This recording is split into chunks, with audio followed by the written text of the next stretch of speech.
was in the middle of a stream, recapping trades with my group, when that banging started. And I mean, it was the heavy and fast knocks that make your whole stomach drop. Flashlights started coming through the window, and my heart dropped. It was the cops.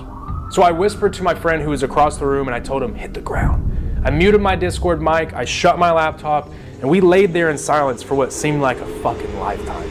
I can still remember the wood floor was cold pressed against my face, and all the sounds of walkie-talkies beeping and all the cops walking around the house. But after a few minutes, I realized they didn't have a warrant yet, or they would kick the door down. So we just had to wait it out. And those minutes that we were waiting, it felt like an eternity. So finally they left, and I told my friend to get out of here. He told me that I had to go on the run. That was crazy if I didn't. And I was in Southern California, not far from the border, so after all, I thought about why not? And I could just disappear, start over somewhere as someone else, and trade crypto. But of course, I started thinking about my daughter and my family, and I knew I couldn't run. That was not the kind of man I was gonna be. And after I collected myself and made my decision, for the first time, I made the decision to face things head on. There was no more running.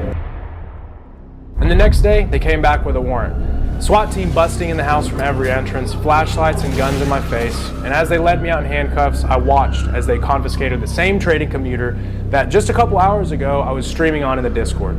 My house was clean, but it didn't matter. My past had finally caught up with me. They told me I was charged with conspiracy to traffic 300 pounds of marijuana, conspiracy to traffic 300 grams of cocaine, and money laundering. My life was over. I can still hear the sound of the metal doors slamming behind me at the Riverside County Jail. Being a fugitive from out of state, well, that earns you a spot in the gang unit. And I shared a cell with a giant guy who paced endlessly, constantly mumbling to himself and twitching as if he was some kind of creature from a horror movie.